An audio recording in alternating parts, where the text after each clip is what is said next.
Another thing that matters when you're choosing wheels is offset. I'll explain offset in just a moment, but the amount of offset that the wheels have is basically the distance that the mounting surface has from the back of the tire, the one that's facing inside. And the reason that this matters is because your offset can determine how much your wheel affects the other components of the car. And what I'm talking about is the brakes and the suspension. You see that the brakes and the suspension go on the inside of the wheel. If your offset is too much or too little, it can change how your wheel, it can change the clearance of those parts. And if the offset is too much, then your tire might hit the wheel well. It might hit the side of the car. So you want to make sure that you choose the right offset for your wheels. In this case, both this wheel and this wheel have an offset of 45, but the max offset for this car, this Honda Civic, is 50. So as long as you're within that range, then your offset should be okay. Alright, so I said earlier I would explain offset. Offset is a bit of a complicated topic, so bear with me here. But first off, there are two types of offset. There's positive offset and negative offset.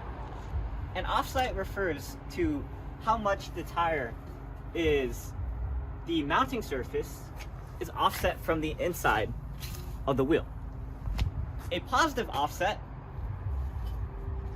means that the wheel is more closer to the inside of the car, while a negative offset means that the wheel is sticking out. It's more to the outside of the car. And an example of a negative offset wheel is one of those deep dish wheels that looks like a cup. And choosing between negative and positive offset is a matter of preference. There's some other things to talk about, but first off, some wheels just look better than others, and some people like negative offset wheels more than positive offset wheels. If we can get an overlay of negative offset wheels, that would be cool, because we don't actually have any cars that have negative offset. But a lot of people seem to like negative offset wheels because they like their wheels sticking out. I don't really like it myself, but it's a matter of opinion. Another thing is also clearance. Your wheels have to work with your brakes and your suspension. And if you don't have the right offset, it means it's going to interfere with your brakes. Or when your wheel is trying to turn, if you have a positive offset, when it turns, then if it's too much, that means that it's going to turn into the wheel well and rub up against it. So you don't want the offset to be too much, or it won't have enough clearance to work. And another thing is that with handling, if you change the offset of your wheel, that means when you drive, all types of like turning or other things will be different. So you might handle the car a bit differently if you're not used to a different offset. Alright, so we talked about how to choose the right size rim for your car, but how do you know what size the rims actually are? And the cool thing is that they're actually stamped on the rims. So first off, we'll go to these rims here. You can actually locate the specifications if you look around here, right here. This one says that it's 17x8J.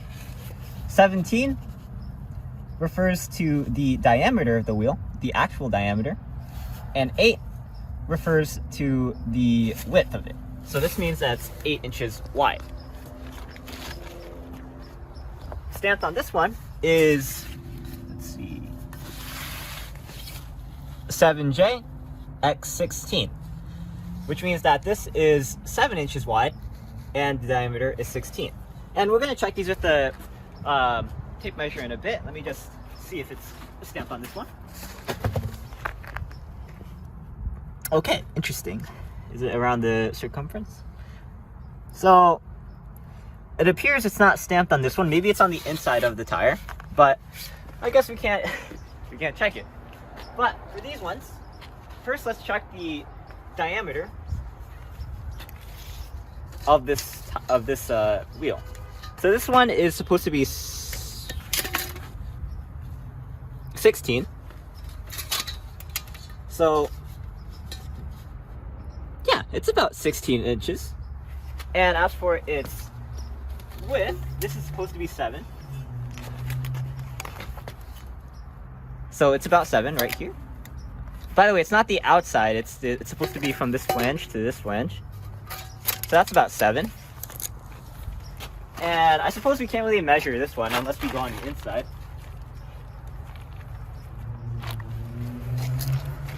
This one's supposed to be 8, and yeah, it's about 8. And it's also supposed to be a diameter of 17. Okay. So that's how you can tell the size of your rims based on what's stamped on the inside of them. And that should help you when you're looking in person. Let's say you follow that Craigslist sale up and you go to meet the seller in person and they show you the rims. That's how you can check the size of those rims. But anyway, that's all I have for now. Rims are a very complicated topic. So if you guys have anything that we didn't talk about in the video and you want to help other people who want to know about rims out, please let us know in the comments down below. And if there's anything that we forgot, we'll try to put it in the description down below. So check that out if you want to read more.